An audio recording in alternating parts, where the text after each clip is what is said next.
Hey folks. Hi. Phase 2. I hope you had a lovely Christmas and welcome to the Vanilla Strip week. So the callback here, anybody that listened to the end of Phase 1 of the Christmas special will have heard us all giving our interpretation of that week that falls between Christmas and New Year. And Vicky referred to it as the Vanilla Strip, which just seemed funny, but we didn't really understand the logic of it until we'd stopped recording. Vicky, for the benefits of the listeners, would you care to explain why you called it that? Okay, the vanilla strip refers to the vanilla part of a Neapolitan ice cream, which comes in between the strawberry and the chocolate.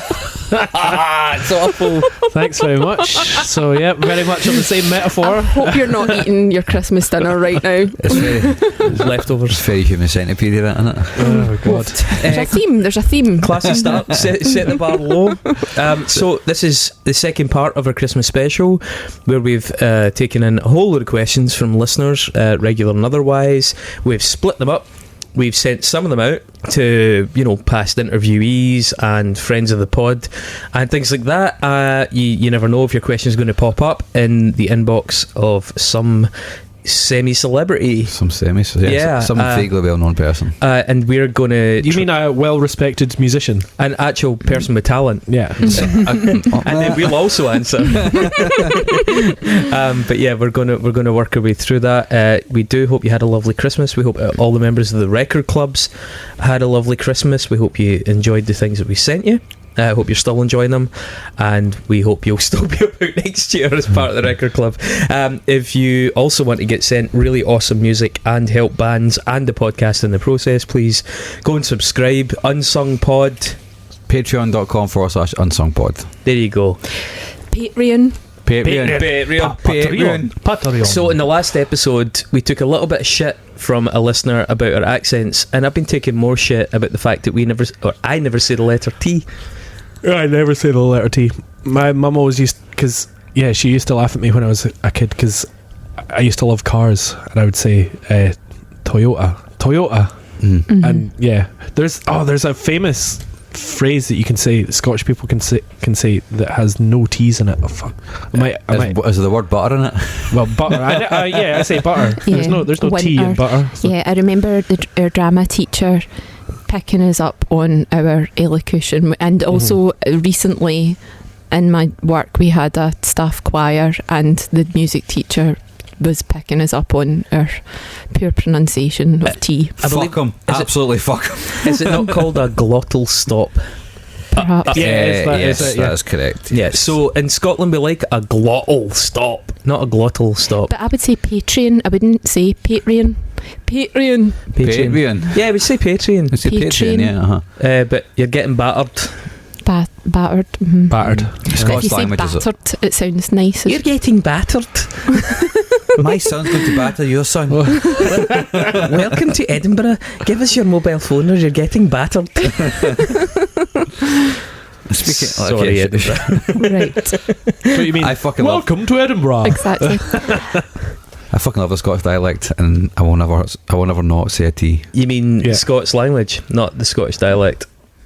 Well, a dialect is just a language with a flag in it. No, let's not go down this hole.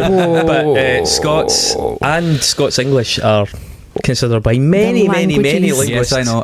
As a language, not just a dialect. And they have cognates with English. And that French. doesn't make it the same language. By the way, sorry, bit of a trivia. I found out last week whilst reading a pretty creepy book that there is a language in the southern area of the Lake District that is the closest to Icelandic.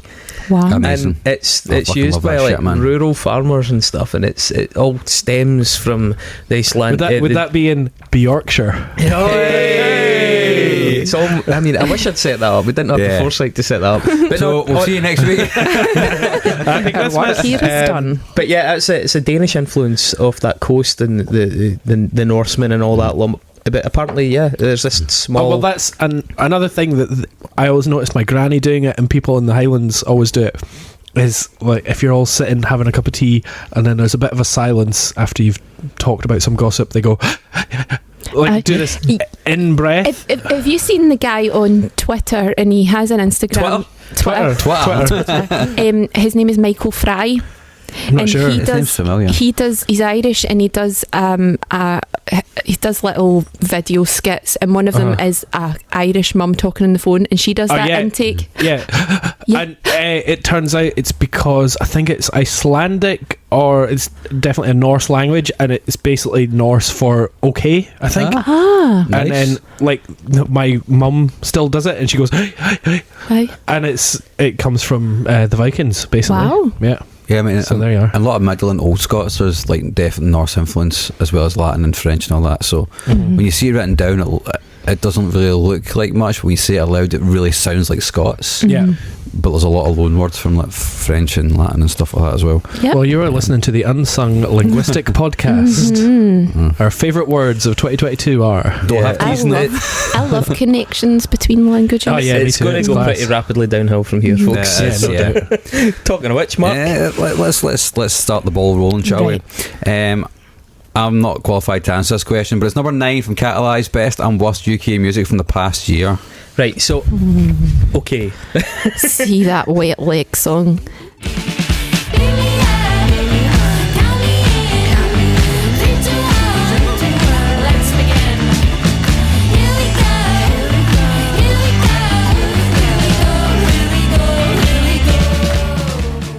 That one about having your wet dream, Wet leg, is that driving in the- your They're not car. American. No, they're No. English as fuck. They are. I wasn't qualified to answer this Actually, question. no, They're hang on. Fleabag as a band. No, excuse me, I can answer all these questions because I was curious about this. Wet Leg appeared as part of a very corporate Scottish Music Awards event, and I was like, why the fuck are Wet Leg part of this corporate Scottish Music Awards event? And it's because they're from the Isle of Man, and we had apparently sort of acquired them for the purposes of just them not being English for this event. They're I call not shenanigans Scottish. on that. They're from the Isle of Man, and they brought out that song Shay Long, which became very big for them. Isle of Wight. So you're Isle of Wight. Sorry, Isle of Wight. You're going quite far to Yes. incorporate But that into why Scotland. would, but even more Yeah, so yeah. then, even Yeah, more so yeah. then, why would they fucking at our festival thing? What's the fucking logic there? Anyway, yeah, no, not them. Not Cool. them. I saw a live session they did for like BBC 47 or something like that, and it was fine. Like they're a decent band, but They they're were everywhere this year. Yeah, they're they're still just- like British Breeders. That's stretching it, I think. They're just white middle class. That's all they are. It's two They're women. fucking- Is it not 3 men and 2 women? No, well, it's not. It's the two women are the band basically. They're just latte music. latte music. Yeah. Sorry. Yeah. Okay. They're Foamy and white. They're what? Oh, mummies should get to the front of the queue at the coffee shop music. Fuck off. Yes. More Right. of that, Dave. More of that. Welcome Let's back. get Here we into it. are. Here we go, man. Went around to Honestly, Catalyze best and worst UK music of the past year. I have to say I have nothing. Yeah, I'm the same. I will say a few folk have raved to me about Yard Act. They've never even looked at an iron long like I did once. They got the whole thing wrong, just bumbling along on the bottom rung, sucking each other off and popping designer bombs. It's a constant hit. It's not worth what you're paying for it. In my day, the gear on the street was... But what I've heard, I find a wee bit annoying and pretty Yeah. unoriginal. It's well made, but There's a lot of bands that I hear and I think that sounds quite good, and then I listen to their album and I'm like, nah. Another one that I don't get the fuss about at the moment is Fontaine's DC, but I think that they're Irish, aren't they? I Yeah, quite, Irish. I quite like their singles actually. She knows you got a funny point of view. Says you got away with murder. Maybe one time, maybe two. Something happens in the morning. Yeah, they're definitely not British. No, They're well, Irish. actually, You put that's them on, did you here's not? the thing. I did put them on, yeah, but this is a thing I'll come back to. Black Midi. Listen, the sweet peals of moonlight induce love making on the streets tonight. Listen, the soft purr of motorbikes ready to strike up the night light. That's British band. We had a recent release that, I think it's cool that a band are playing that sort of like arty, gonzo-y, weird rock really well, but I find the music really quite boring. They're a Brit school band, aren't they? Are they? I'm pretty sure some of the members went to the Brit school. I mean, I enjoyed that sound, that kind of music a few years ago, but I've kind of had my fill, like Deerhoof and the Cardiacs and US Maple and stuff like that. I think it's very style over content for me, and if they had any hooks, like songwriting is a combination of skills, and I think they've mastered a lot of skills, but I think they've missed out on other skills in songwriting. I understand why people are enthused by their approach, but I don't think musically it has a lot of longevity to it. What I will say is, as Dave says, Fontaines DC, definitely not a UK band because they're from Ireland. Other specifically non-UK bands who I do have a lot of time for this year, Gillaband, the band from Dublin. Yeah, they're great. Used to be girl band.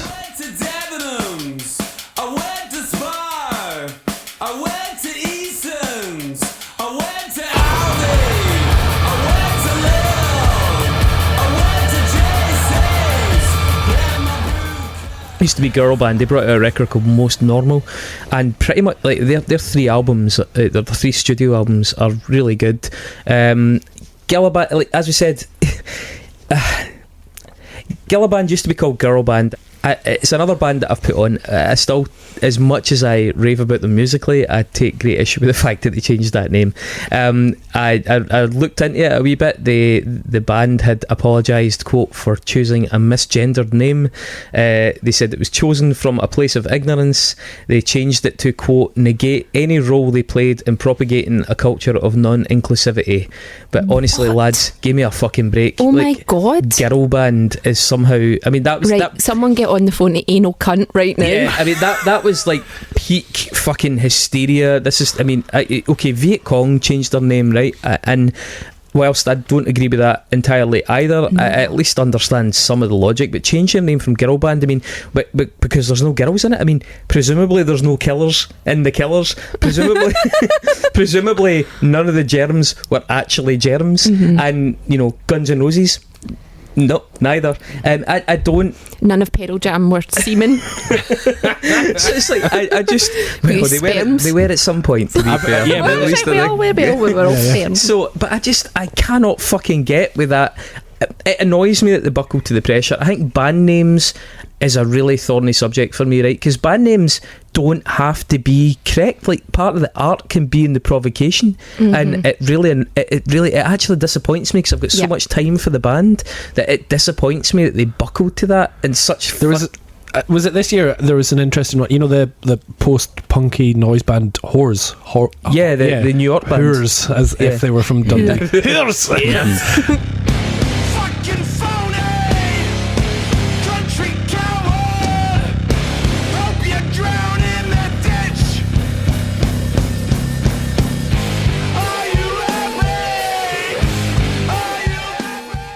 Are they from Boston or I thought they were from the west, the east coast somewhere. I thought it was New York, but they basically came out in about August or something and said a lot of people have been asking if we're going to change our name because other bands have been doing it, and it's inappropriate and the history of sex work and everything. Fuck off. We are whores. We get fucked all the time. It's a band name. Get the fuck over it. Fuck off. Completely. That's what they said. And that's it. It's a fucking band name. Fuck off. And, exactly. I kind of get that some people aren't going to like that. And really, are those the fucking people you want listening to your band? What I don't like is when there's DJs and they're male DJs and they give themselves female names. That's really fucking annoying because like Goldie. No, but there's definitely there are DJs that come out and they're like, oh, DJ Lisa, and then it's just a fucking white guy, and you're like you're probably getting festival slots and stuff like that from femininity, or you're just playing off femininity. That's interesting. Yeah, that annoys me. But that's not happening with girl band. But no, obviously you're called girl band, but everybody knows it's just 4 fucking sweaty blokes. It's like, and if anything, there's an argument. It's a bit like an ironic, stand-up set. There's an element of actually there's commentary within that. It's worth. Exactly. It's We're obviously not a girl band, so. Everything just becomes so fucking sanitised. Anyway, they're a great band, Gillaband. They shouldn't have changed their name because now they always have to list it as Gillaband, FKA Girl Band, which is fucking annoying because you're ultimately just doing the same thing anyway. Another band from Ireland that I would really give props to, who I've only just actually come across, are called God Alone, and they're from Cork.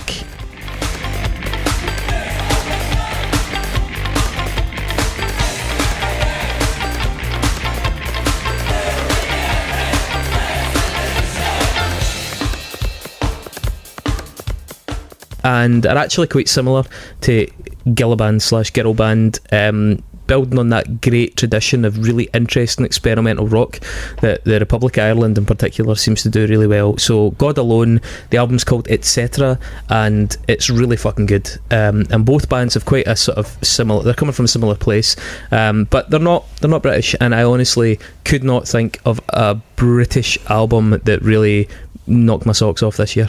Does anyone have an answer to this question? Well, my top album of the year is Scottish, but I don't know if we're talking about that yet. Sure. My top album of the year is Ashenspire.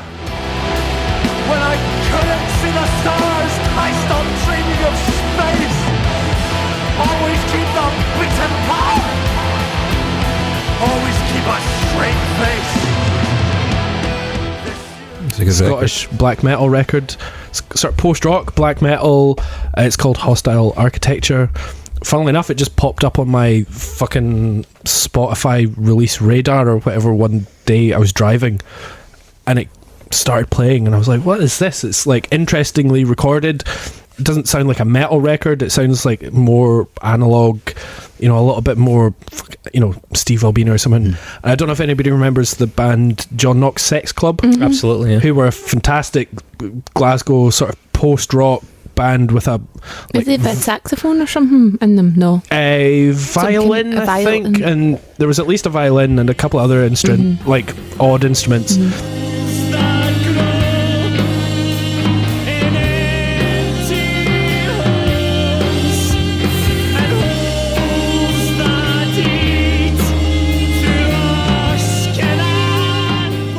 So they had a bit of like Godspeed sort of vibe, but they had basically a very angry Scottish preacher, at the front going, I fucking hate this about this and the blah blah blah, and a very and Ashenspire are kind of like that, but like they're doing black metal and post rock, and they've got violins and they've got really interesting instrumentation, and they're also really fucking properly anarchist, left wing, red anarchist black metal. The white noise is wasting me. 1,000 spinning plates and nobody's doing the dishes. Breathe in, the body rises. Exhale, the mind sinks. And I was just fucking blown away, and I was like, holy shit, who are these guys? And I checked them out, and they're from Glasgow, and that's probably been...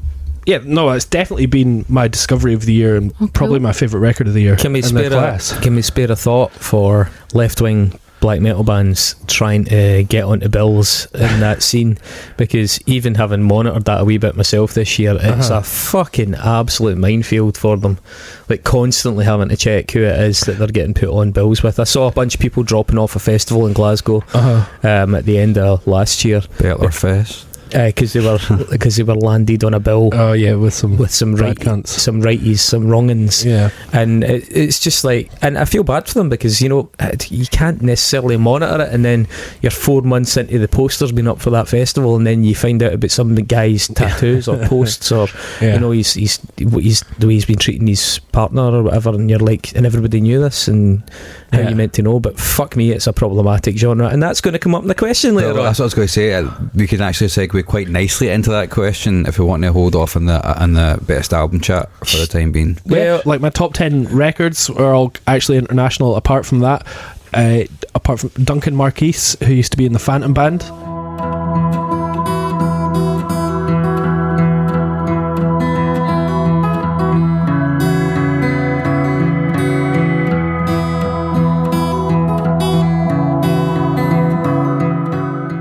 His debut solo record is amazing. I would recommend that. It's very sort of soundscapey. But then I've also just been listening to, because I've been doing like DJing in a club late at night, and there's just lots and lots of really good British producers. I thought you got married. Bangers. I thought social life was a thing. No, I got out later than I ever used to. But like people like I Jordan. There's a band called, a group called Two Shell, who are like actually got very, not viral, but like. Do you mean TUCHEL? Like Two Shells. Oh right, just Two Shells. Okay. Two Shell.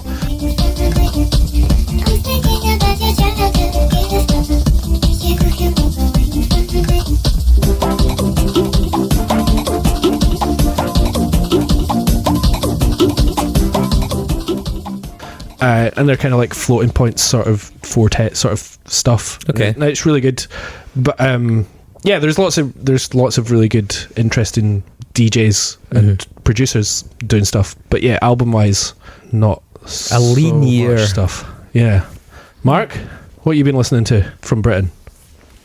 All the stuff I like this year's been international, so we can maybe Oh well, fuck Britain, eh? Fuck the king. couch that question. Yeah, Glad that it's old been Boot died. since the Queen Shite died. music. The music, Yeah. Yeah, she was the music. the She was alternative the scene lifeblood here. of this country. Oh eh? my god, when the Queen died, all these ridiculous retailers come out to pay their respects, and Ann Summers put a thing on their website like, we're very sorry to hear about the passing of the Queen, whatever. And I was talking to a lassie at work about it, and it was quite funny, and she was like that, do you think the Queen actually bought her gimp masks? Yeah, got the royal standard on it. First of all, I was in London. Well, I was crossing the border when she actually, when she shuffled off her mortal coil, Snuffed and it, as we'd say. then I was in London for the 3 or That's 4 right. days of the fallout from it. That was quite fascinating. Just if you are in the UK and you enjoy watching John Oliver's show last week tonight, John Oliver's show 2 weeks ago wasn't screened here Oh yeah, that was by Sky TV. Now Sky TV have a previous on this. They cut a section out of a show he did in the past about the royal family, and it was quite innocuous what they cut out. It was brief though. The episode he just did on the royal family was fucking excellent, and you should do your best to try and find it online, because I'll it's watch that. appalling that it wasn't screened here, because nothing he says on it's untrue.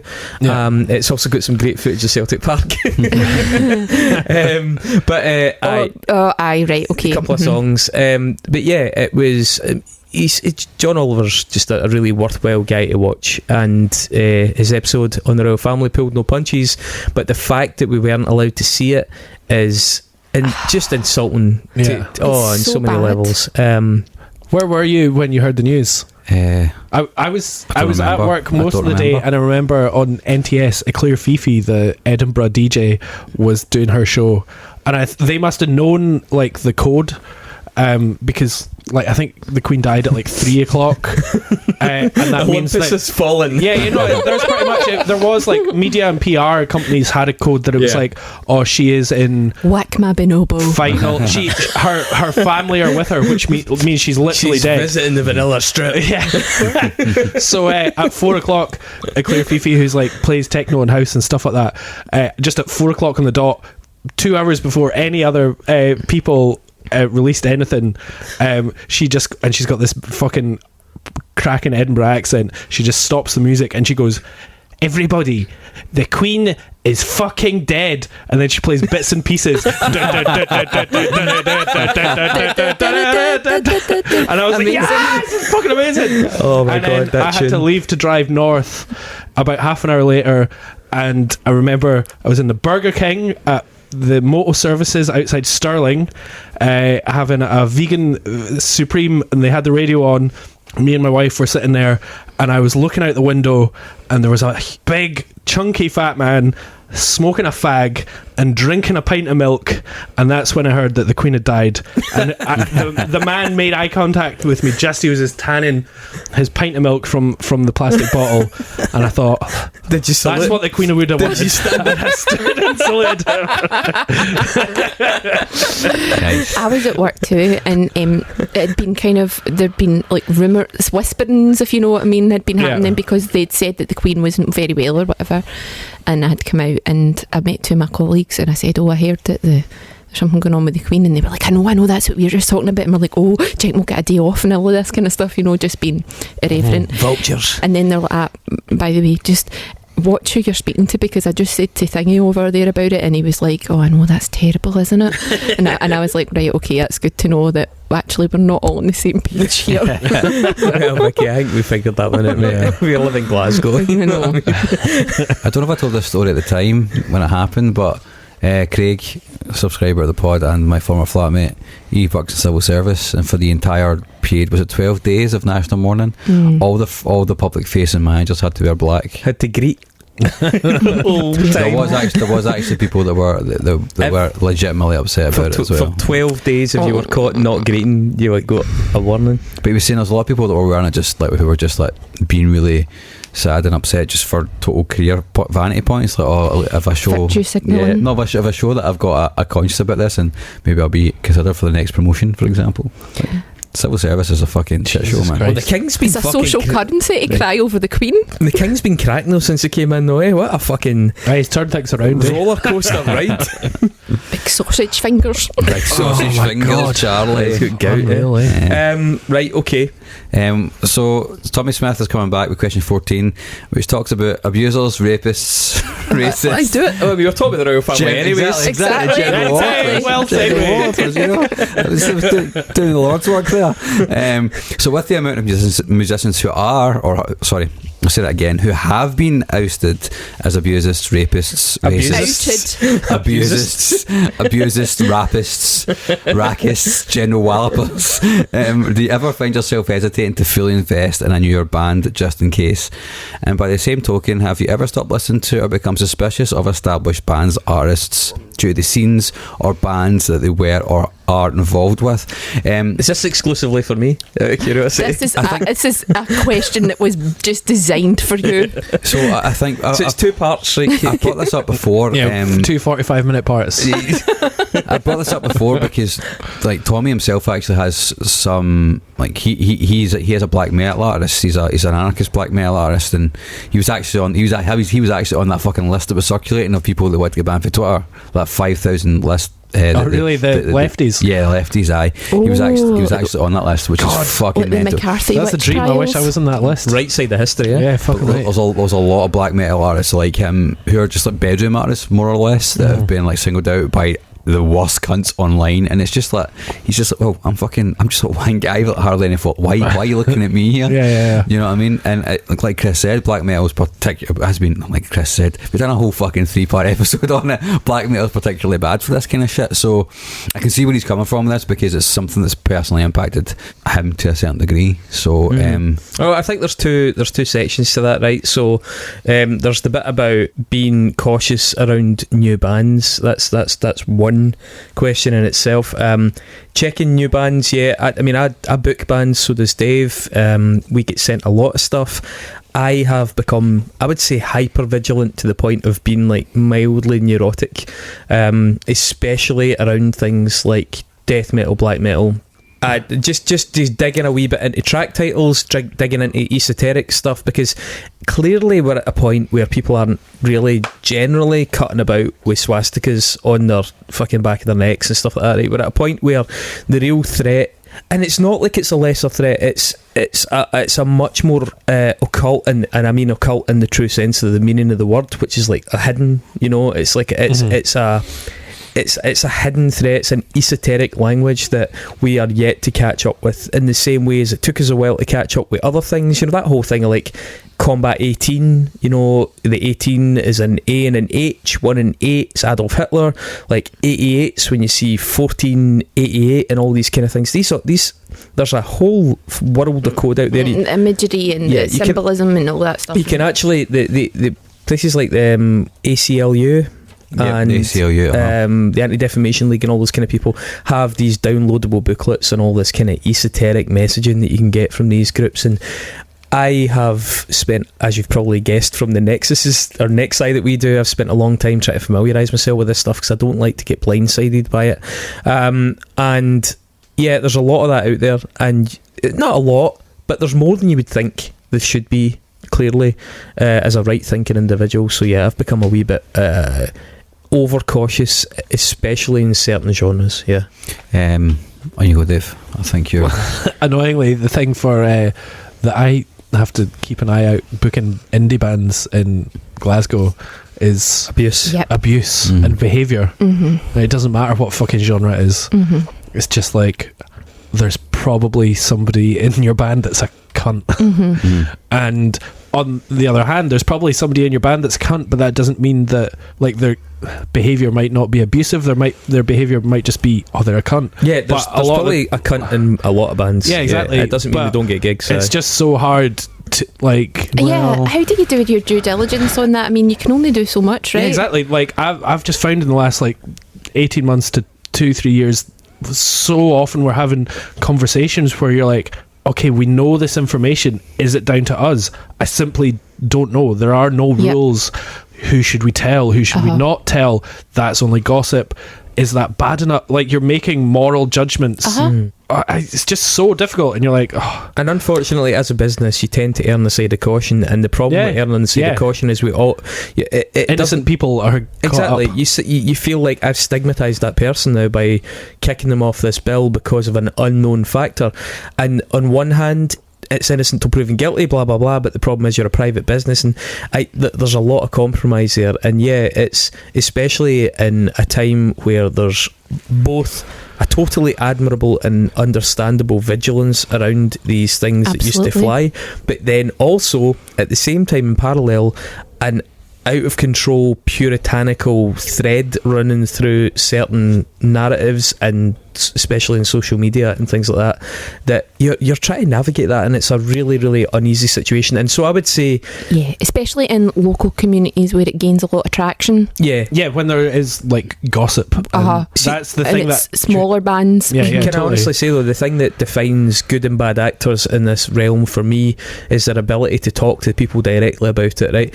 Whether 100%. Or not you're comfortable with a decision, I think, especially in fact if you're uncomfortable with a decision but you feel compelled to take it, or indeed you are compelled to take it by a boss or whatever, then I think what needs to be done is that you need to actually be able to say that to the person, because I mean, the very worst case scenario, if they are guilty of it, then you're at least telling them to their face. And if they're not guilty of it, you're at least having the respect to make it clear to them, like, I'm not sure that this is true, but I have been told, and I'm really sorry about this. And I don't mean necessarily tell it to their face, because they could be miles away, but you know what I mean, to actually engage with them. The problem with me is the fact that another consequence of social media is that things just happen passively in such a fucking, what's the word, it's such a disconnected way, and there's really no respect, and as a result people are cancelled without even really any explanation, without even the respect afforded to them of direct dialogue, and I think that side of it is really, really difficult. I have kind of noticed that over the last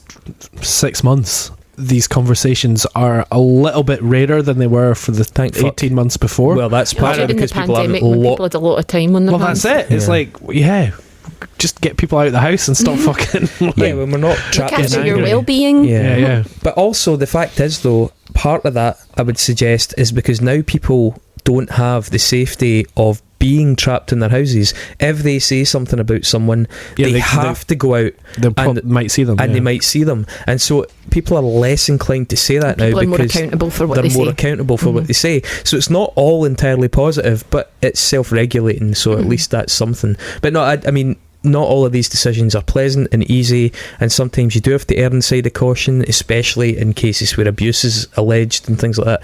But I think the key to me is just being able to having the fucking gumption to actually be able to say to somebody, this is why this is happening, I'm not entirely comfortable with it, but I hope you can understand the situation I'm in, and hopefully the truth will out. A lot of how you conduct these things is not necessarily about other people, but down to your own values and how you do things, right? So if you're always acting in a way that you're cool with, and you've done everything that you can do, you can't control everything, unfortunately. I'm learning that in my own work right now.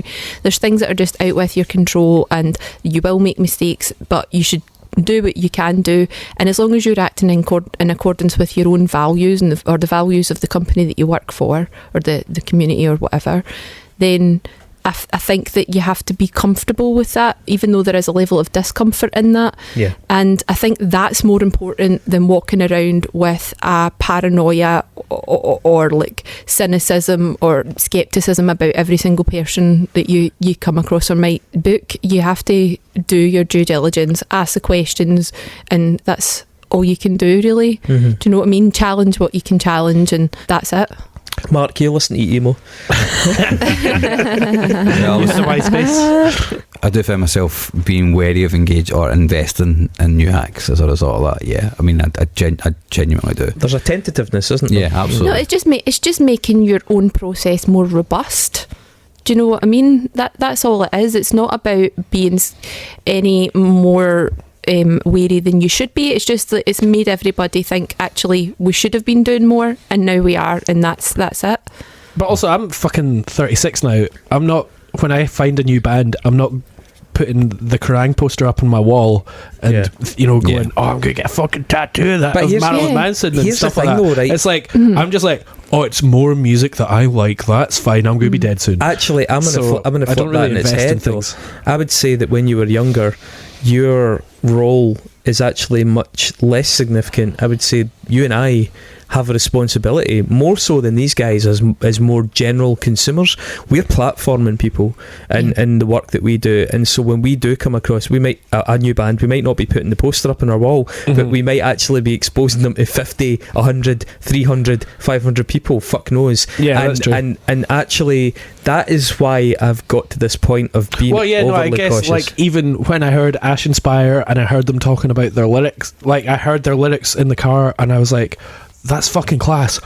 God, I hope they're not Nazis. Yes. Totally. I know, but that's why it's really important you act in accordance with your own thing, and you're transparent, and if these things happen, that you're able to discuss them openly and talk about what and accept fallibility as well. Fallibility, and move away from this blame culture, which is just really alienating to everybody, and really harms the community. But what I've seen is it becomes self-defeating in a lot of ways. It starts harming people in the community that are doing good things when they are called out or cancelled, if you want to say in inverted commas, for things.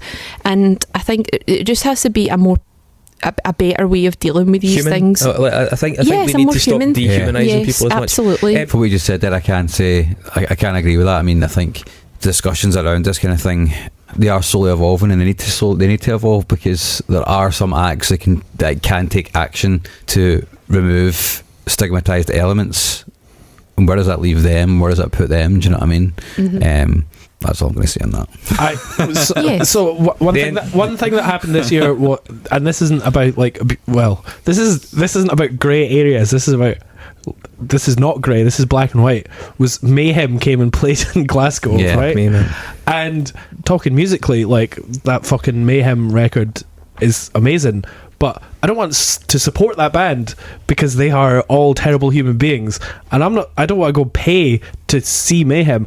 Particularly the fact that they played in a fucking gay club.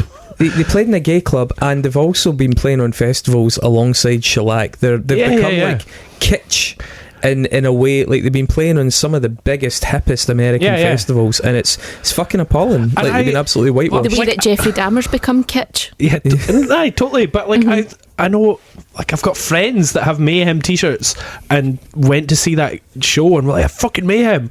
And people can change though, man. Come on. I mean, I say that again, that's loaded why I've said that, but have they? I don't know if they have. At no point has Mayhem come out and said, do you know what, we're not Nazis. Has Hellhammer ever come out and said, oh, I was wrong to celebrate the fact that gay man was murdered by Faust in a park? Fucking celebrated that. Let me finish. People can change, and people have changed, but they have to actually articulate but it. Like, some people will listen to Mayhem and maybe you like it for the kitsch factor.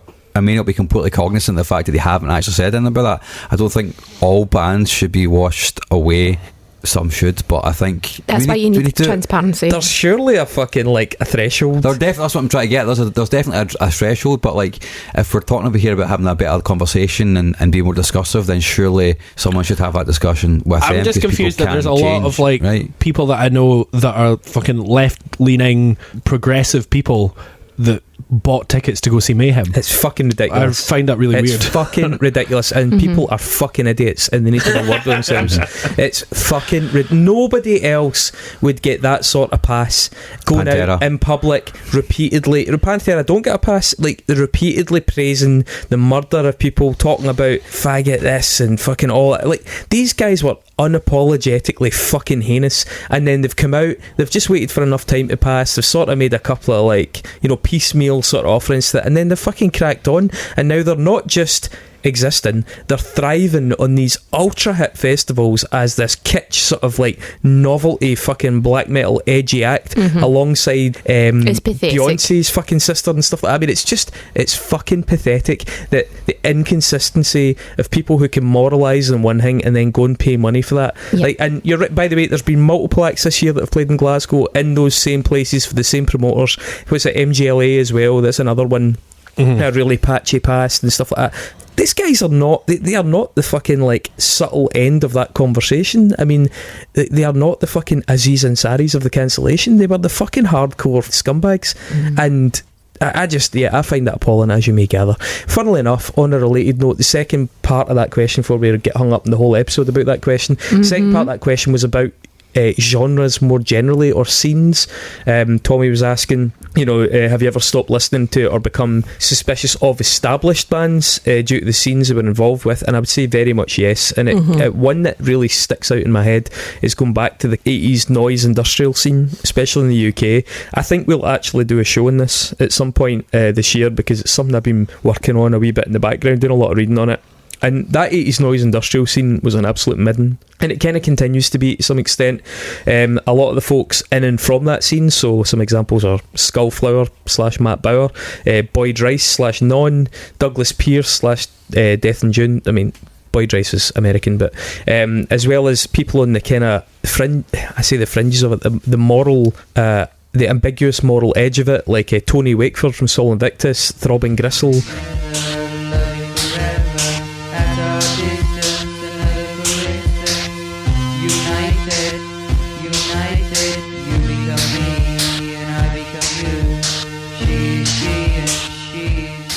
White House, Current 93.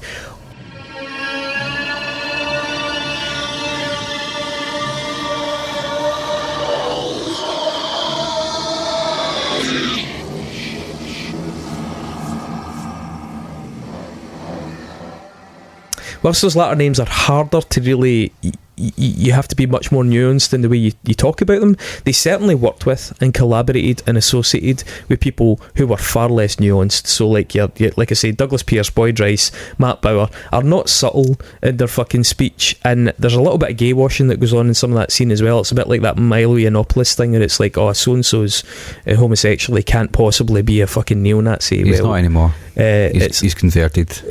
Which one? Milo Yiannopoulos. Right. He's one of the conversion therapy. Yeah, good for him. That's success. Oh wow, Yes. poster boy. Yes. But yeah, there's a lot of like really compromising collaborations went on and kind of call into judgment for me some of those latter acts as well. Now, to be fair to him, Tony Wakeford said that he was a member of the National Front, and he says it was the biggest mistake his entire life, and he's done a lot since to try and put that right.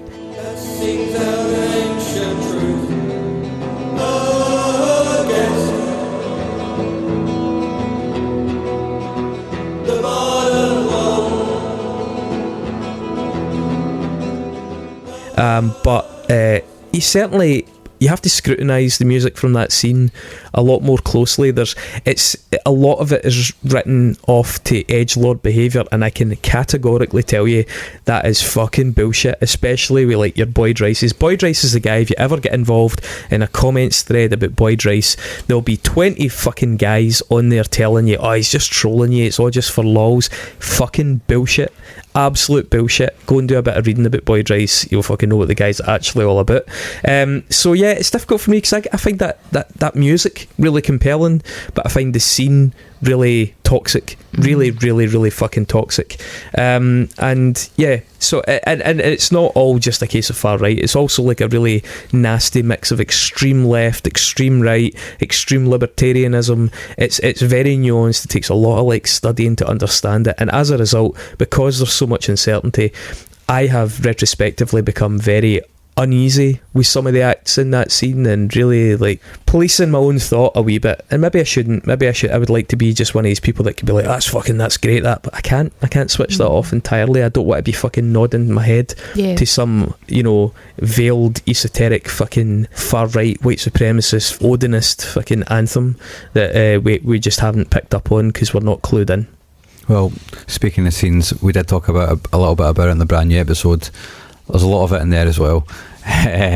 in that general scene and around some of the bands that they were contemporaries with as well, and that does make me a bit uneasy going forward, because it's a lot more punk's a lot more accepting than it's ever been, and a lot of the bands I'm going to talk about later on, you know, are from a wide spectrum. They're no longer just straight white men, which is really nice to see, but there are still some dodgy cunts out there. Well, thankfully, nu metal is completely clean and has nothing to be ashamed of. Yeah, so, to be fair, man, nu metal compared to the 80s industrial noise scene is fairly. the thing with nu metal It's kind of is childish. they were all so fucking thick that they didn't have any ulterior motives. They were just like, I want to have sex with a woman. Yeah. bitch, whoa, bitch. I want to have sex with a meatball. Is that an actual ambition? Is that on your bucket list? Wasn't the Limp Bizkit that had an album called like Hot Dog Water? or something? Chocolate Starfish, which is your bumhole. Excuse And me. the Hot dog flavoured water, which yeah. is the taste of your bumhole. Yeah, and that's a Nine Inch Nails reference. Oh, is it? Limp Bizkit had an album called Smelly Beaver. Yeah, that is also true.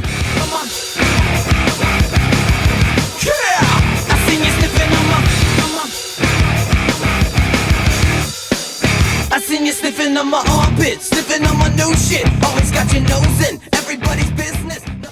It's a hidden record, but it was released. Yeah. But it's a hunting album. Hunting album. Hunting. James Hetfield. Right, Mark. Weaver. Grant Donaldson, question 33 has asked. Right, okay, yeah. What is the question? Well, ask Weaver about his weird hula hoop crisps and soup meal that I don't he know what had. you want me to tell you, Hula right? hoop crisps and soup meal. Is So this I like an put it up Instagram on- thing? Yeah, I put it Yeah. up on Instagram stories the other day, and it is the most most replies I've ever received, and it was just a photo of a bowl of like tomato soup with a packet of hula hoops, Ready salted? ready salted hula hoops just stirred into it. Like croutons. Fucking right, exactly. Exactly. So Holy it's croutons. handed down from my mum, a family recipe. 1 tin of Is that the tomato soup. Viking blood? Is Yeah, that yeah. 1 packet of ready salted hula hoops, and voila, the council crouton. Fucking hell, And I man. think I got in touch with you to say that because just of unusual things that you put in, I always see if I'm having like, instant noodles, I always crack an egg into it. Always. Yeah, that's a council ramen or a Always. council. Yeah, Yeah. that's actually yeah. that's legit though. Aye. Aye. What are you So- saying? so This hula isn't hoops fucking is legit. I mean, Like Vicky, personally, Crouton. I would personally stick any packet of crisps into any bowl of soup, but the peak of both is the ready salted hula hoop You would into tomato not soup. put like Monster What's Munch into like Aye. Scottish broth. Right, so I was getting replies. imagine, oh, the texture. I was getting replies, and it was like fucking. Slimy, It was crunchy. I can finally go public. Do you know what I do? I put Whatsits in fucking lentil soup. This is and like a shit wee like that. What's it? Yeah. What's not what's it? Whatsits. What's it? Whatsits. What's it's into what? What? It's, What's we're it? back to Weezer. Yeah, Weezer. What's it's into what soup? Tomato soup? Just anything. 'Cause the Lentil, cheese and anything. tomato Just would put go. fucking fire I don't Whatsits in. think what's it's in lentil goes. I mean that's wrong. Surely. Back me up, guys. You could, yeah. So like just like crisps and soup, a class combination. I don't know about This that. is. I mean, Vicky. To be fair, pal, you can't take the moral high ground. No. Because you've told me some of the things your mum put in sandwiches for you, right? Well, it was my old aunties that did it. It's piece of sugar. Piece of sugar. Yeah. That's a council. I've never had that, but I've heard I've that's a had it council Yeah. loads of classic. A times. certain My old generation. auntie Aye. used to make that for me, yeah. I mean, my dad, obviously, he's one of 13. It's not obvious, you don't know that. You know that, that's why I'm gesturing to you, right? My dad's one of 13, so my dad's kind of in the middle to lower end of that 13. So his big brothers and sisters are like maybe like Mid-table. nearly 20 years older than him. So I grew up with aunties and uncles that were like much older, had like wartime treats. Yeah. And like my auntie Mary, like, Vitamins. they'd have like they would like Salad. they would seriously like my auntie Mary wouldn't eat pasta. No, not pasta. No. Fucking Italians. Where is the tatties? Where is the tatties? But yeah, I would have like pieces and sugar. Piece and butter and sugar. No, I remember. Crunchy. one of our pals used to get penguin biscuits smashed in between plain white bread and margarine. Do you remember Marek's Whoa. grandparent used to eat an onion That was raw? his mum. She ate Always his onions mum. like apples. Ate an onion like an apple. That's bold. That is really bold. That is bold. And she is not getting a winch. We had a Finnish guy stayed with me once, and he just he worked at a sawmill, and for his coffee break in the morning, you get a raw turnip and just chop it in half with a massive knife and eat it raw with some Shit. cold coffee, and then for lunch you would just eat the other half and have cold coffee, and that's what his He must have been his in dinner great was. shape. He was pretty ripped. Yeah, he was a big cunt. Terrible farts. Yeah. Aye, but fucking like, Yeah, like, I he mean, stunk because he lived with us for a while and he did stink, but he was really nice. Yarko. Do you know what? In Scotland, you have very different way of chopping down trees. In Scotland, you look over there, you measure the distance between that, and you measure the wind, and you do this and that, and then you chop and you chop and you chop. In Finland, you have a chainsaw in this hand, a chainsaw in this hand, and you just run through the forest. Oh, big Yarko, a class lad. I think that's a Werner Herzog film, to be honest. Yeah. Because in Finland they have national service still, so he was doing a more college important than ever. He was doing a college course on forestry in Inverness College, and he came home, and it was me and my mum and dad, and he was like, "Do you know, I am the only person in my college class who's fired a bazooka."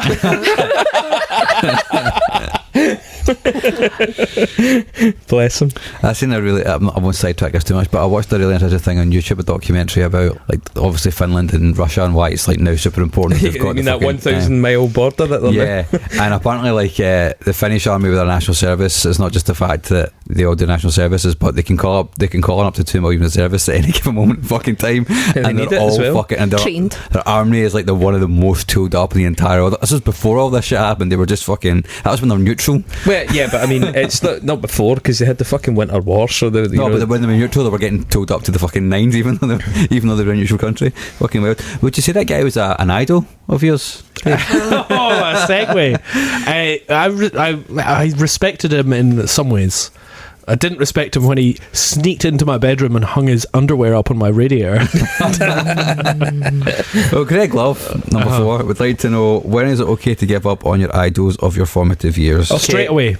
Yeah, yeah, immediately. Just don't have idols. Immediately. well, two Whenever things. you want. Do we mean cancelling or do we mean outgrowing, right? Because outgrowing, whenever, I think if you outgrow somebody that you really admired when you were younger, that's fine, that's one thing. So it's like Bill Hicks or something like that for me, right? Like, forget music for a second, but I think I slightly outgrew some of Bill Hicks's shtick, but I think it's really important to remember the part they played in getting you to where you are. And to be charitable with that Absolutely as well. agree. So, you know, and also musically, would I listen to X without Y? Would I listen to Bad Religion without Green Day? Would I listen to, I don't fucking know, like Converge without take your pick, I don't know. So no, I think you have to be charitable when it comes to just outgrowing it, you know, in that sense. But alternatively, I think there's also a conversation to be had. I know we've kind of touched on it a wee bit, but a conversation to be had about people who you outgrow or to give up on, from a kind of, right, they've had enough chances kind of point of view, and that's a different conversation. And I think when I was thinking about this, and I did try to really think about this question, I was trying to, again, I used the word humanise earlier on. You do that as much as possible. So, like, I think once you yourself fuck up often enough in your life, you can start to tell the difference between forgivable mistakes and unforgivable mistakes. And also when you reach a certain age, that age, and you're like, experience. when I was 19, I was a fucking moron. Exactly. So I can forgive them that. And it's important to sort of be charitable and maintain the human factor in it. So, like, I think it's fair to be disillusioned with the reality of someone as a flawed human, and still get past that to enjoy their art up to a point. Of course, most of us are flawed, and you know, we just have the mercy, I think, of not being under the microscope as well, constantly. You know, in my case, I would have quite liked to be under the microscope. If people like listening to my music, they didn't, so that's fine. But then again, I think there are definitely abuses of power, in particular, that can call into question whether investing or continuing to invest your energy in someone is worthwhile. Probably the most telling scenario for me is meeting them, or at least imagining meeting them. Because I've met people that I think on paper I'm like, I'm fucking done with this person, or on paper I'm like, I shouldn't like them, and then actually being presented with a human being, you're like, that's a fucking human being. And that's what I mean about Alex Jones. Yeah. So we can have great chats about lumber. Exactly. So long story short, I think if you're just talking about growing them stylistically or whatever, be charitable. But yeah, just fucking chuck it when you're done with it, and don't feel you have to keep going. But don't also burn it all down.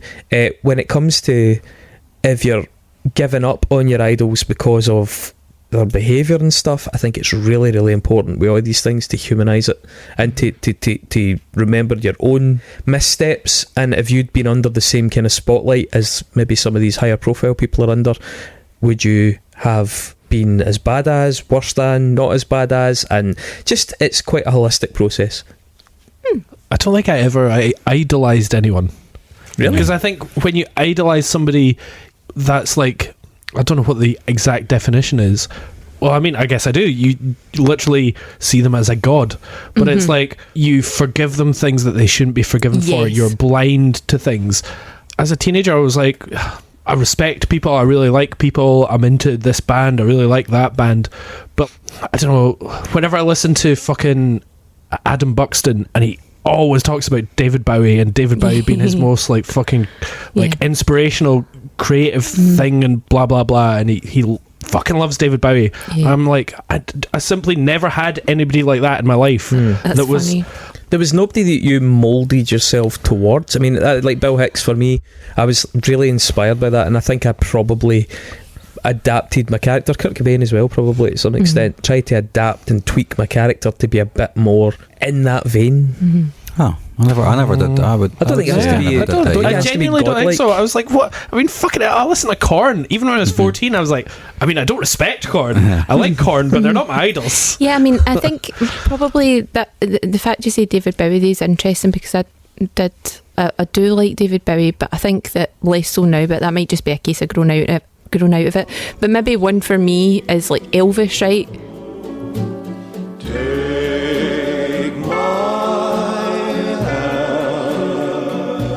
Take my whole life too,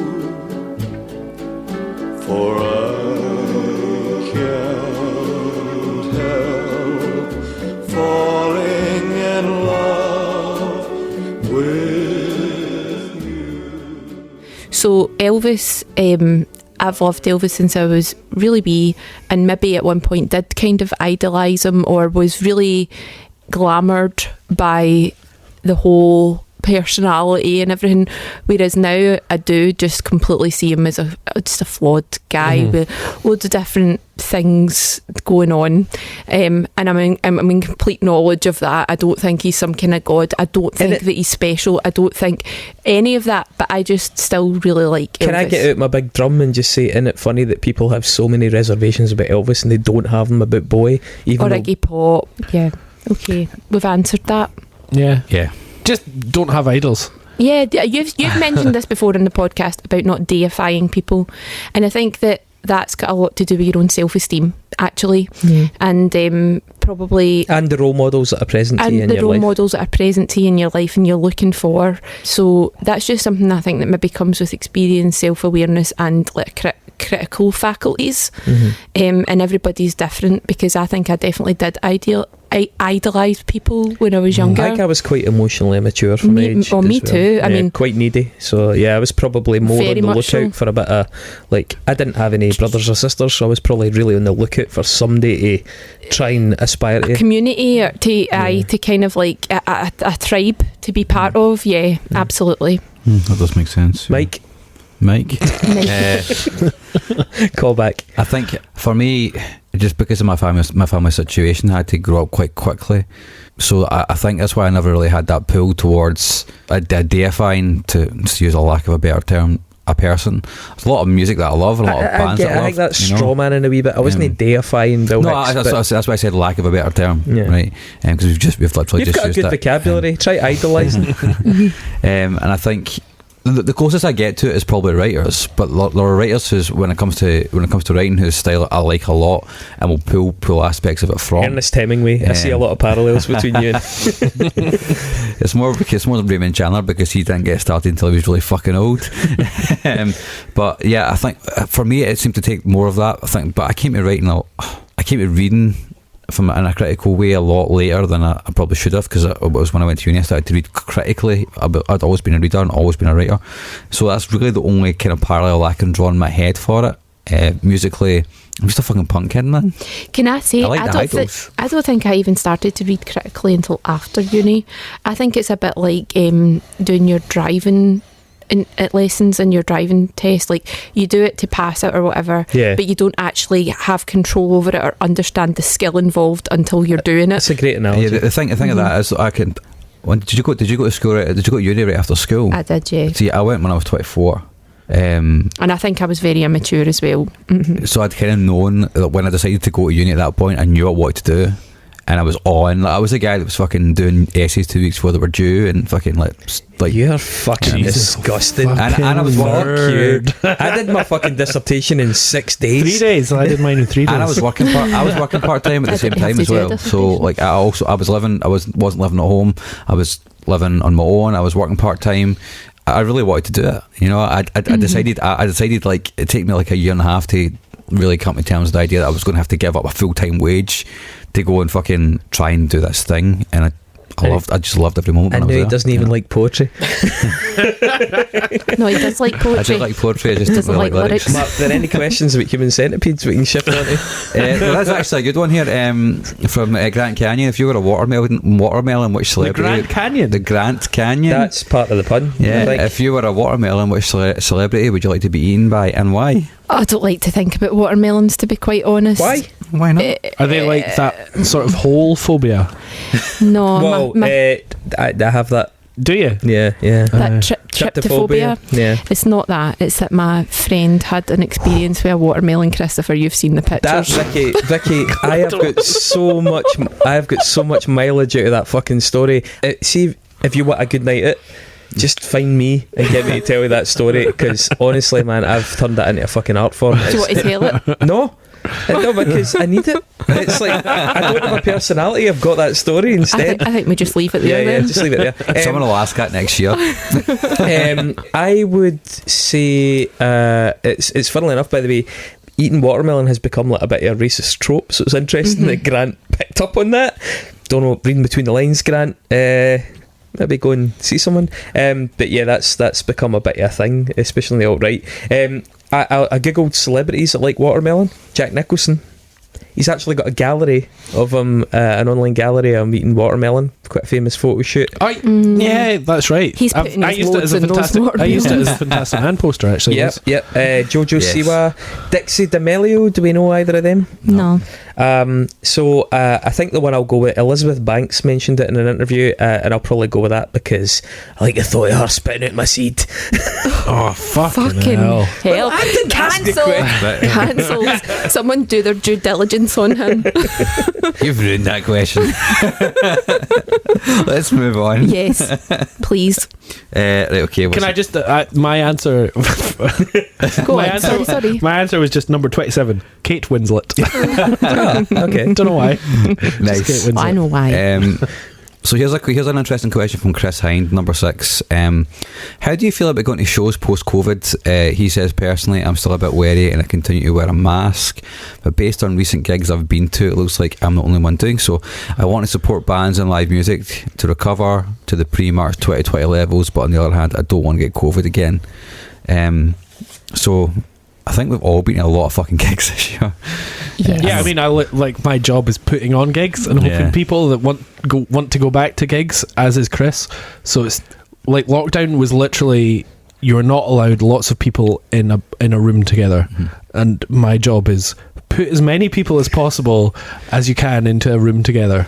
So I've kind of got to pretend that COVID doesn't exist, or at least be like, let's please get it over with be as much as okay with possible. it, or understand that people can now manage it themselves. Well, that's it. It's now become I guess it's like different in every country, but Endemic. It has become a make your own choice and live with it as you want to live with it. And if things were locked down, then you wouldn't be able to go out and go to gigs.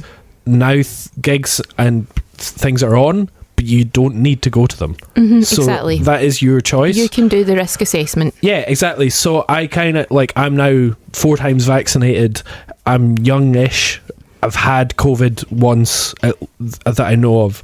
And so that I think that when I know that I go to a gig, I trust that I and people there have made the decision to be there, and nobody's been forced to go to that gig. We're also further down the line of COVID than we were 2-3 years ago. Exactly. So, that counts for something. Yeah, 2 years ago we had no fucking idea what the fuck it was. And we weren't as protected, and there's a lot of mitigating factors. People have more knowledge of it now. People are vaccinated. People can make choices whether to go or not.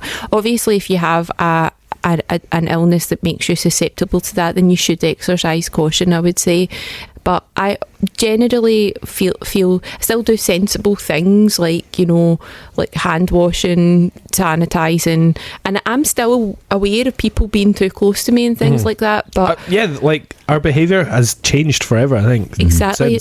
But I also think that for me especially, being around thousands of people every day is just totally normalised because of my work. Even during the pandemic, when I went back to work and people were still working from home, I was coming into contact with literally thousands of bodies. Because you're a teacher, yeah. Exactly. So I think for me, maybe my expectations or my levels of comfort are coloured by that, and maybe wear more quickly than other people. I feel for Chris on this one. I do too. I think I would count myself probably in the top 5% of people that had a really respectful and strict take on COVID. I've got family members who are high risk. Absolutely. I've got a once removed family member who had an 18-month-old daughter who ended up on life support because of this. I treated it, and I treated it with the utmost caution. I think those first 2 years, in the face of this unknown virus and the unknown consequences, unknown severity, it was about shielding the most vulnerable people. It was about trying to roll out vaccinations, which happened in an unbelievably brilliant and short amount of time, and it's a testament to like what people can achieve when they're really put in that spot collectively, against resistance from some folks, some of it understandable, some of it not. I have a really, really serious and respectful attitude. I would say that Chris wearing a mask isn't safety, really. I think it's estimated that even the good masks have about an 11% reduction. So yeah, it does have some impact on it. Masks, as they've always been used, for example, in the Far East, were really about people who had illnesses trying not to put particulates into the air. It wasn't about not inhaling them. So really they were more but I mean he might be doing that out of not knowing if absolutely if he's got it, by the way, and I don't doubt it, but there is going to have to come a point where the just statistically that actually becomes so negligible that frankly I think we're going to get it in the same way as we get endemic illnesses. I think the secret is now that we're hopefully past the point on the curve whereby the death toll and the illness and the cost of it is so extreme as it was in the early stages of it, and that's not nice. I don't want it. Of course I don't want it. Of course I take vaccination very seriously. I absolutely fully support vaccine programs. Anyone that doesn't, get them fucking tell. It's ridiculous that they don't, but we can only do our best. The mask isn't going to stop us getting it. There has to be a balance of life, and frankly I think the phrase I would use is the cat is out the bag. COVID is endemic. It's everywhere, and it's going to come and go with cycles like other endemic illnesses. Now we just have to make sure that our most seriously vulnerable are shielded, And I think we have to resign, or we have to relinquish a little bit of that sense of control that somehow these measures, because hand washing is very, very low in the list of measures to protect you.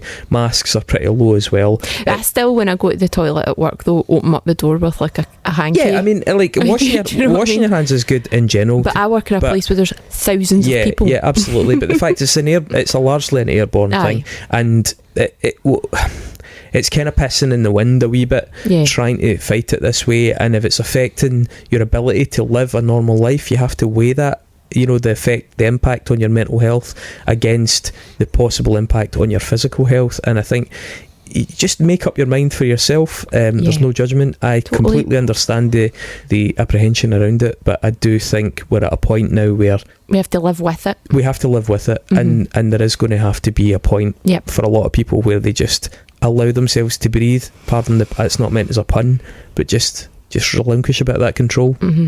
Yep. Yeah, I know. I've got close family who I've got family that have had to deal with COVID seriously, but I've got family that have had to deal with the mental health side of lockdown. Yeah.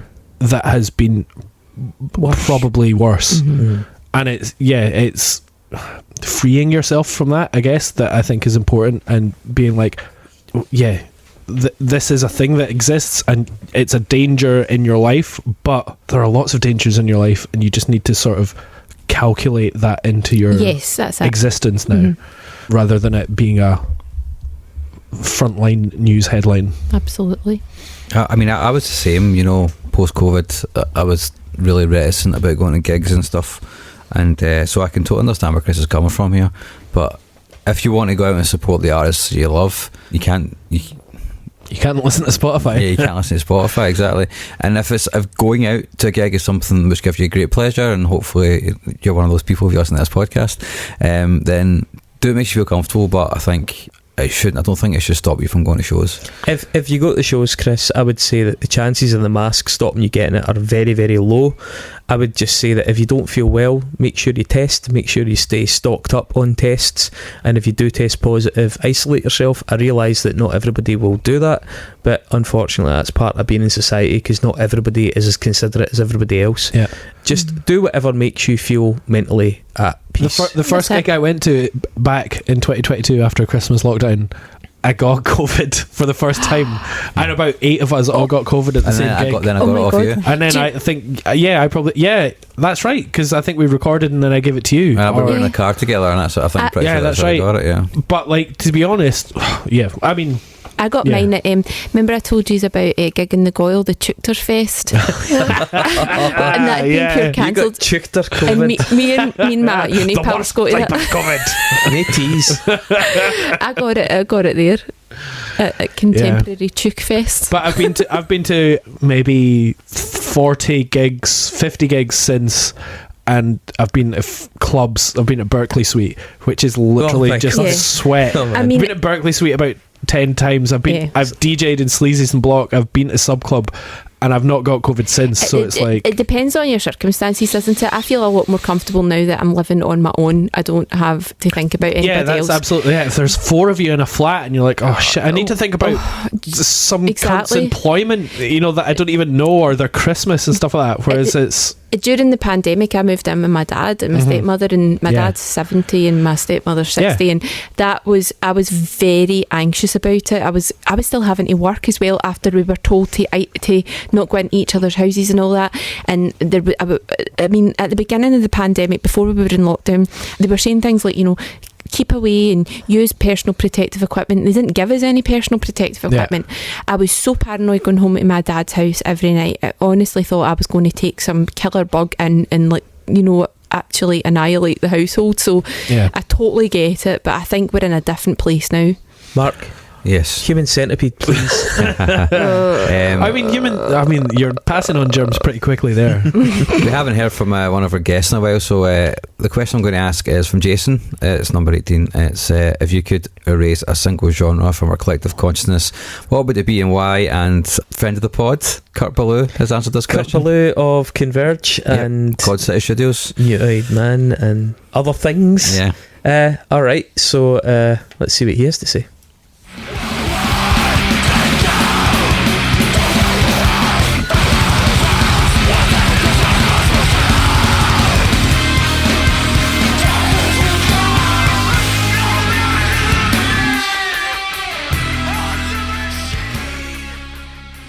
Hello, Unsung Podcast. This is Kurt Ballou from the band Converge, amongst other things.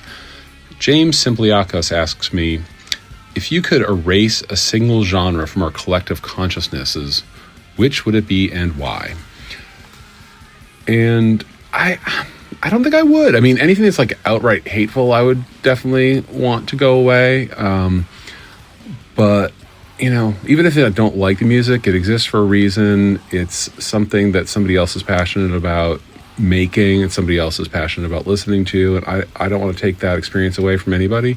However, I will say that anytime I can sense that a music is not coming from a place of sincerity, it really bums me out. You know, like when I hear like a song that sounds like it's written for an audience, or like a song that's written for like to be played at a sporting event or something. Like when I hear a song and it's like there's no possible way this artist actually felt an emotional connection to this music, like that bums me out. And I don't want to see any more music made that is not producing or coming from some sort of real human place. Yeah. Also, I wanted to shout out the new Municipal Waste album, Electrified Brain. I went and saw the band play last night with High on Fire, and it was a fucking awesome show. They rule. They're as good as they've ever been, and I think it's a great record. You should check it out. And also, felt the need to shout that out because Converge put out, each member of Converge did like a top 10 of 2022 that was published in Brooklyn Vegan recently. And when I was at the show last night, Tony made it a point to let me know that he noticed that I didn't mention Municipal Waste in my list. So here I am mentioning Municipal Waste now. So Tony, I hope you're happy.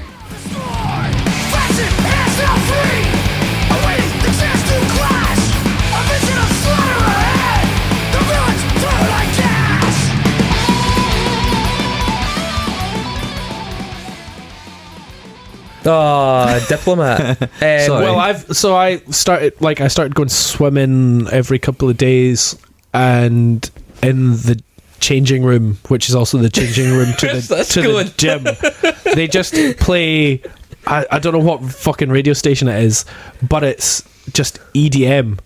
Fucking every song is like a sample from a 90s tune that was a sample from someone from the 80s, which was someone from the 70s, but all they've done is they've put it into the fucking algorithm and they've put it into Cubase, or what do they call it now? Ableton. Cubase. Jesus Christ. They put it into iMusic. But it's just like, oh, here's the exact 16 beat and then that bit and then the build up and then the drop.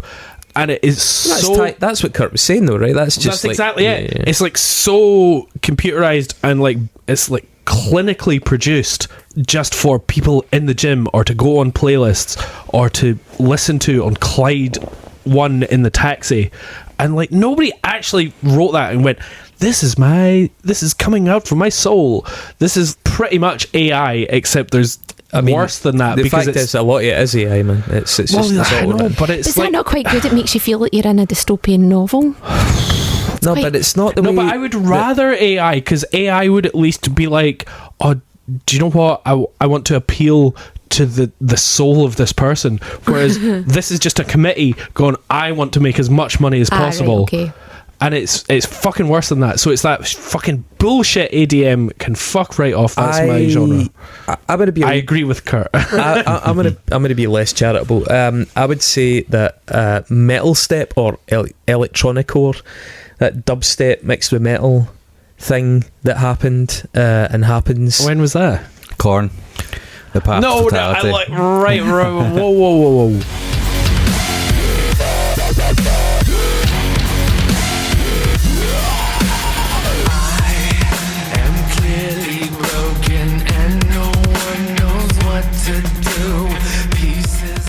Attack were an example of it, but there was a whole bunch of bands came out that mixed that. The only time I've seen Korn was when they did that Skrillex album. I feel they had light up strings. That stuff is fucking horrendous. That is an absolute fucking abomination. No, you listen to it and it's like Proust's Madeleines, and you go, I remember when I first heard Proust it. This takes me back to a time I was being reversed over by a delivery van.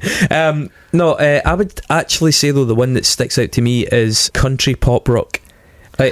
So I was... What, like Shania Twain? No, not quite. I was kind of exposed to this against my will recently. I mean, I'll give you some examples in a moment, but there is nothing in this music, right? I mean, there's total cultural elitism here, right? And I come from a working class Scottish background, right? And these are people that ostensibly come from working class American backgrounds, but they're fucking idiots. The folk that enjoy that music can't even surely be considered to experience the feelings that the rest of us would equate with enjoyment. It takes like a special kind of emotional backwardness, I think, to be stimulated by that kind of stuff. And I mean, it's honestly like in your car on the way to a Trump rally kind of music. Some names that have really jumped out at me in my time with this. Cole Swindell. She was laughing, they were daring her to get on the mic. One of them walked up and turned in her name. Next thing I knew, man, she was up on the stage singing Heads Carolina, Tails California, maybe she... Nate Smith, these are particularly egregious examples. One that really stands out, it's way back in like 2005, but I think called the Zac Brown Band had a track called Chicken Fried. And a little bit of chicken fried, cold beer on a Friday night, a pair of jeans that fit just right, and the radio, I like to see the sunrise, see the love in my woman's eyes, feel the touch of a precious child. Which, by the way, won a Grammy for Best Artist in like 2010, full 5 years later. Some of the lyrics: cold beer on a Friday night, a pair of jeans that fit just right. No. Thank God for my life and the stars and stripes. May freedom forever fly. Is this like in the latest series of Always Sunny in Philadelphia, where Mac and Dennis have like a country rock band? You give me feels when I see them heels. Let's ride on a horse making love out in the fields, out in the fields. Let me be your guy. Never mind them flies. Just get on the horse and ride. Wait, hold on a second. This is like southern. Garth Brooks. This is no. It's like that on fucking southern acid. No, it's states. not butt rock. steroids, man. It's because it's like auto-tuned, right? So it's not, we're not talking about even your sort of like analog, old school, even Garth Brooksy sort of stuff. You're talking about computerized, digitized country rock that is like the butt rock mixed with the country. I mean, there's a guy called Trey Lewis who's quite big. He had a song out in 2020 called Dicked Down in Dallas, right? Which includes, it's about his girlfriend leaving him and going to fuck other guys, and it includes the lines railed in Raleigh, tag teamed in Tennessee, anal in Austin, butt fucked in Boston.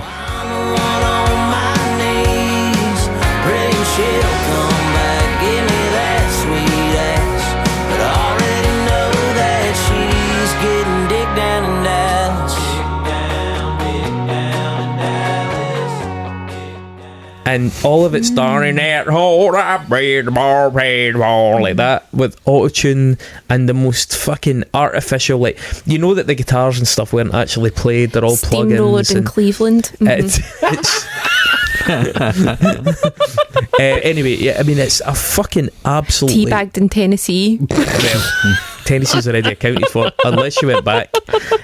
Texas. So honestly, it's fucking like, it's not just that it's bad music, it's not just that it's derivative, it's not just that it's formulaic, it's not just that it could easily be done by AI, but it's like, even when you hear it at its best example, and I can hear a lot of stuff that I'm like, I don't like it, but I understand how folk dig it. When you hear it, the best examples of it, you're like, there is no fucking way anybody likes that. properly engages with that on any emotional level. Right. Unless you're driving a fucking tank through an Iraqi school, you're not enjoying that fucking music.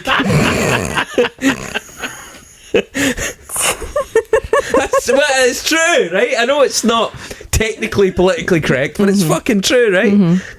Have a good segue and another question from that. I'm not going to do Go it. for it. I'm not- We can't have many left for this episode. We've had so many this episode. Oh my god, I'm so drunk. I'm not going to do that one because it's a nice segue, but I'll go somewhere else. Walker Hayes, he's one. Walker Hayes, it sounds like it. I've never heard it, but it definitely fits the bill. Okay, I have another nice segue. Number 7, Mr. Kenny Benella. What's your feeling on unsung proposals from the listeners? I think you should definitely do some of that country music. All right, so this is an admin question, really. Yeah, this is really not one we need. Yes, Kenny, we're all in favour of big it. fan of that, and we will hopefully do it in the future. If you're answering your question, then you're already part of the inner circle. So yeah, I was going to say I think it's more likely that we probably do those as bonus. So if we do start getting really good suggestions from long-time subs, we maybe can discuss that. Yeah, okay, Marks. That's like, we'll talk about that when we get home, honey. I genuinely think there's value in having a selection of stuff we've never really listened. Like Colin Stetson was a really good example when we released that generally. Yeah, I mean, yeah. So, and also we did it with Fritz as well. Yeah, exactly. So I do think there's some good. There could be some good stuff in there. Was that In Me episode? Yeah, that went well. That was Speaking of In Me, and Bush are on a 3-month co-headlining tour, and they're playing 90-minute sets every night. There'll also be at least one support band on every show. How much money would it take you for you to join them on tour, with the mandatory stipulation that you have to watch each and every performance from the side of the stage for the entirety of the tour? My answer to this is really short. I can't be bothered. Oh, so no, my answer's even shorter. I would do it for a handy every night after a Gavin Rossdale. Handy? Yeah. A handy. Are we Shandy? A handy. Are we? Yeah. All right. Thanks for that, Tommy. By the way, I just said 150 grand at least. I mean, I was like, it's taken. Was it? It was a year, wasn't it? No. yeah. I can't No, be it's bothered. only 3 months. 3 months, but like, But letter opening. like I'm going to need a lot of time off, and then I want it to be worthwhile. Like 3 months is a long time. It is a long time. Can't Like, be bothered. I've got a dog that I need to walk. Exactly. I've got a wife that I need to cook dinner for. You need space. You know, Come on. so It's too much. I've got to take time off, and then I'm like, I just want to be able to have a nice time, take my folks away, spend 150 grand.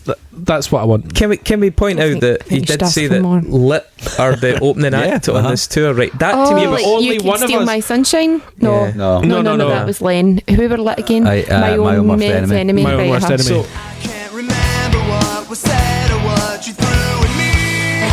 Please tell me why. My car's in the front yard. Lit, Right. to me, Maybe that's changed things for me slightly. look, see, Are you into Lit? Lit are the worst part of this for me, right? Because By the way, the person that I really bids the should've. lowest gets it. So I would say getting that it then. you're just doing it for I would free. say that Bush isn't the contentious issue for me. And Maybe me, that yes. maybe that will come up later. 'Cause I don't wanna come back down from this cloud. It's taken me all this time to find out what I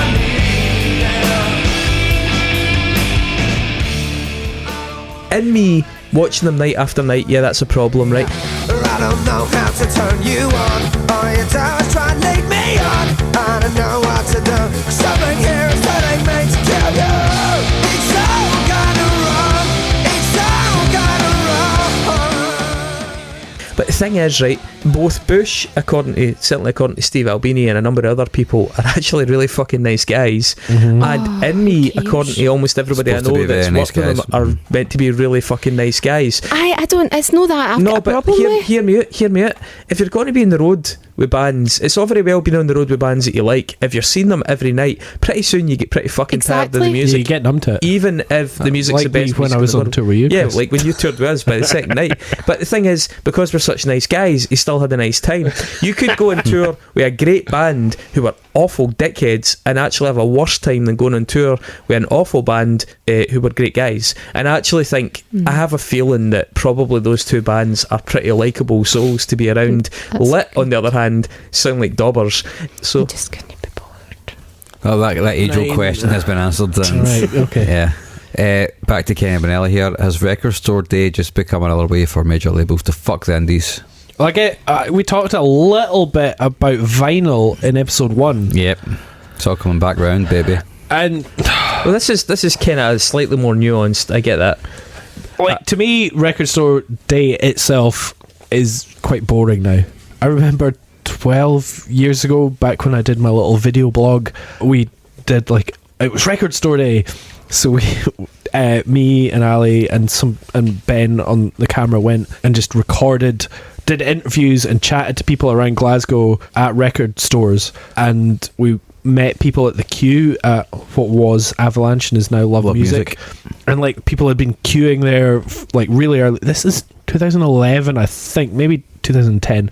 It's just like geeks and nerds like, oh, I really want to wait. I'm looking forward to getting the new Sonic Youth album. I can't wait. And they've been there for like 8 hours or whatever. And there was like, it was fun because there was like some indie bands there, and then we went down to Rub-a-Dub and there was like some cool folk there playing records, and then we went to Mono and there was like fucking Malky B had spent a fucking £4,000 on LCD Sound System records. And it's like, oh fuck's sake, Malky B, you moron. And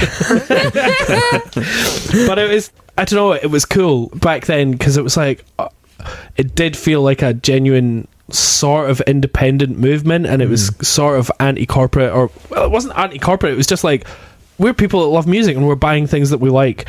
And then now I guess it kind of has been taken over by major labels coming in and saying, oh my god, we only have a limited edition of 400,000 Taylor Swift records of Blue, and then we only have 400,000 Taylor Swift records on light blue, and then you have to get down there very quick, and it's only £39.99 to put your name on the mailing list to sign up to achieve one of these records, which costs £100 to get it when you get.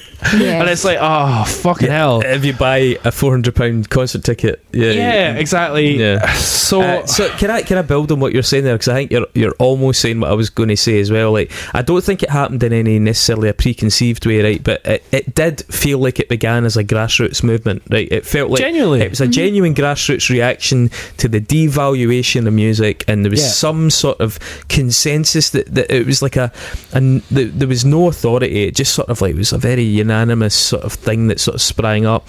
Yeah, and there was some like good grass. I remember like our friend Ian Campbell, I remember at Record Store Day, it must have been like about 12-13 years ago, he just put copies of his CD in like HMV and all these different like just copies that you could go in and try and find, kind of thing. It was kind of nice, and so there was a nice kind of community vibe to it, and it was networked. And then what happened is that the majors realised that at a similar time vinyl was their new source of revenue, because vinyls could retail for between 20 and 40 and 50 quid, and compared to an MP3 or a stream that was obviously fucking exponentially bigger.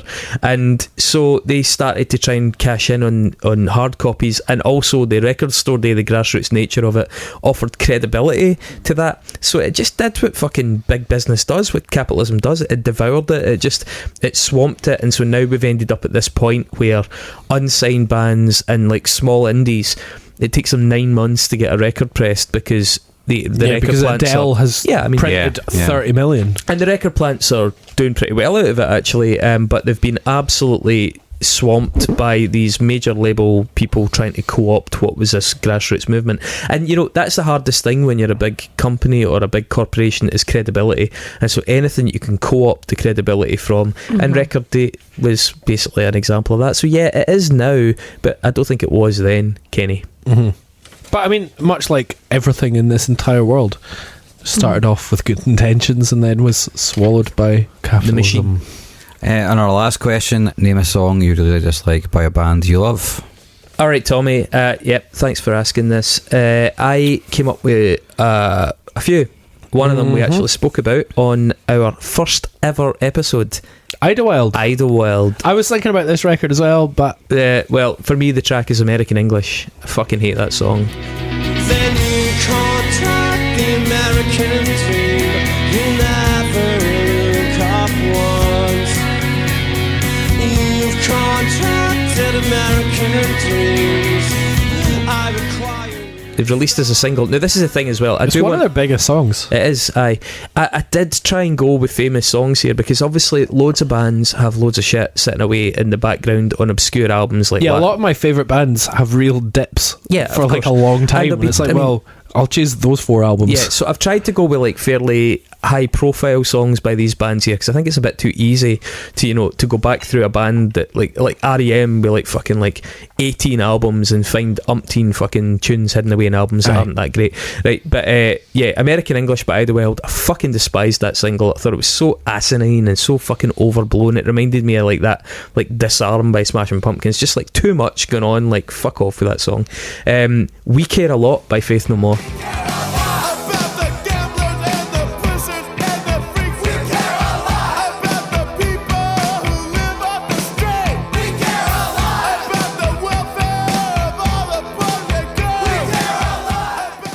I fucking hate that song. I hate funky Faith No More. I hate the slap bass, goofball, fucking boxing glove, jock, fucking Primus meets Ugly Kid Joe. What the fuck is wrong with Ugly Kid Joe, Christopher? Oh man, I fucking hate that era of Faith No More, and I just can't be bothered with it. Creep by Radiohead. Really fucking... Yeah, that's a classic though. That's really, like, that's their biggest song still. I love Radiohead, but that is a fucking shit song. I actually don't like Karma Police either. So interesting. Soundgarden's Spoon Man.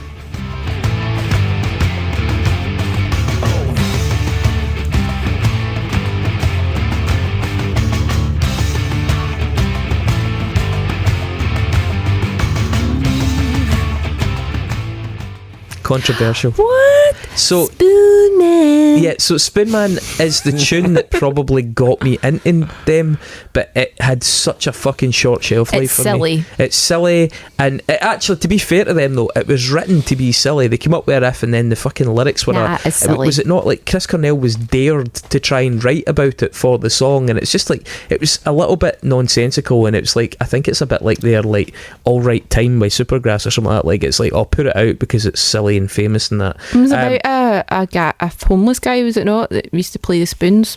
Yeah, I think so. I remember we spoke about it in that in the episode we did about Soundgarden. And the last one I'll say is, and it only applies up until this point, because since then this band have done any number of shit songs, but the track Burn the Witch by Queens of the Stone Age. And they always play it.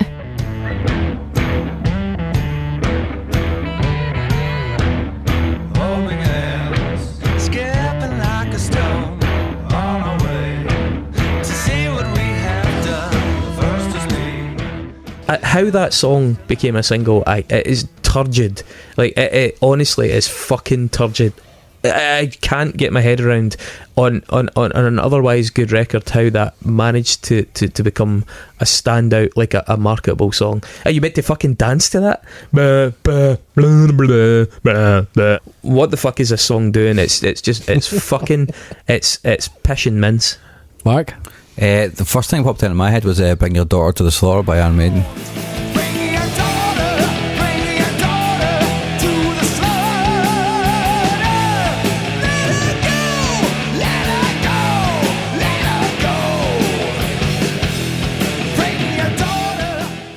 Oh, that's a fucking good one. Oh, I fucking hate that song. It was the only number one single as well. Bring a slaughter. No, I mean it sounds like you like it. It's a really bad song, man. It's hooky as fuck. Doesn't sound like Iron Maiden, really. It's shit. Yeah, it's a really shit song. Yeah. Kind of like Fear of the Dark as well. Oh, to be honest, most of Bruce Dickinson Iron Maiden, I'm like, it's got a good melody, but I hate it. Anything on fucking Diabolus Musica by Slayer.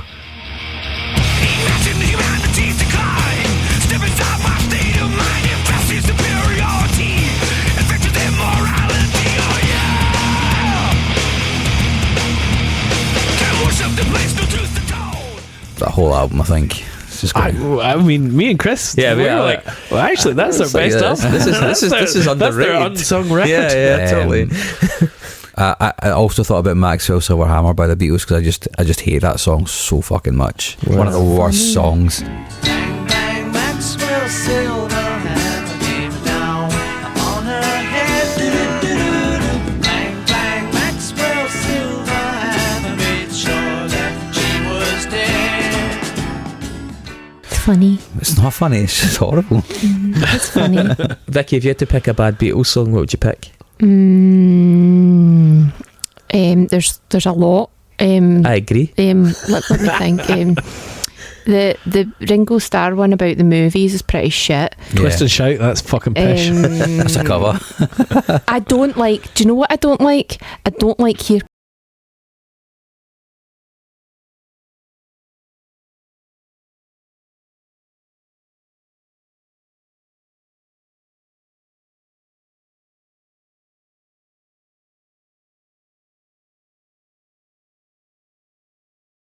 That's their most played song on Spotify. Really? No, I hate it. That's fucking- the only one that's near 1 billion. I would have thought that like Yesterday or something like that. Like, It's Here Comes the Sun.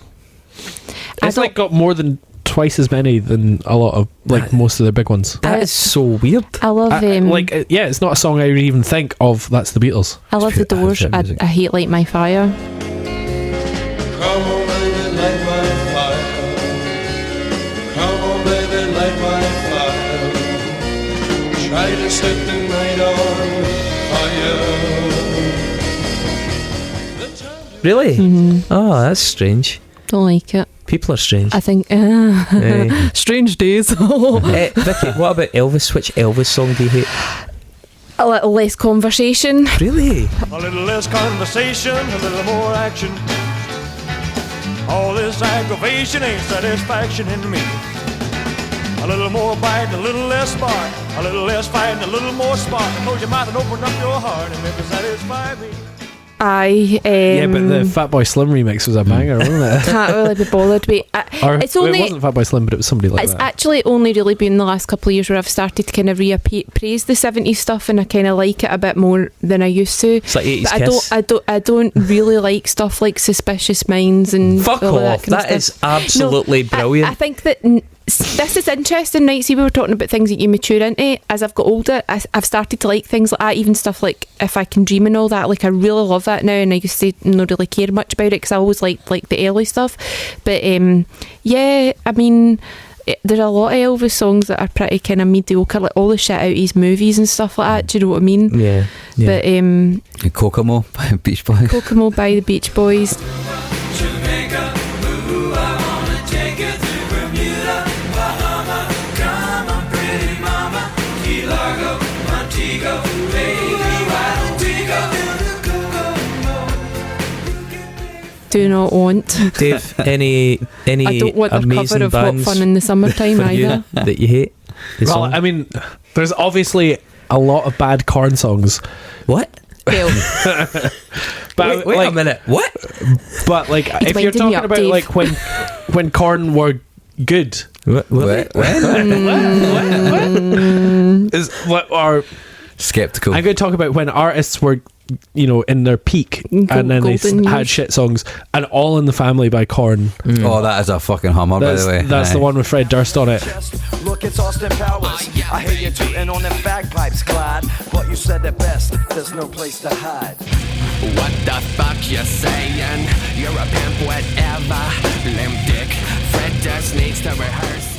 And that was the one, like, when I was like In the 13 family. and I heard it, and I was like, oh my god, they swear so much and they slag They're each other cool. off. And then I listen to it now and it's like, oh, that's terrible. Why didn't someone take the cocaine away for that album? Yeah, I know. Also Quiet by Bjork. oh yeah. That sucks. Starts another big riot. You blow a fuse, sing boom, the devil cuts loose, sing boom, so what's the use? Wow! That sucks. Like, her 90s discography is perfect, pretty much. Apart from that song, it's just fucking a And clanger. it's everywhere. Yeah, it's like one of her biggest songs. Oh man. And then we have talked about this on a previous episode, and I will admit it, but Unretrified by Dillinger Escape Plan. Oh yeah.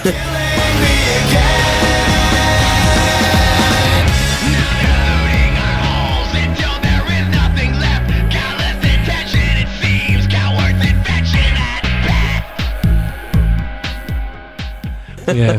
Which also the Nine Inch Nails cover.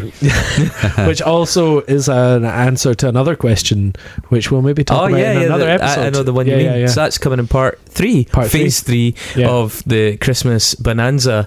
So the chocolate strip. We're right into deep chocolate now.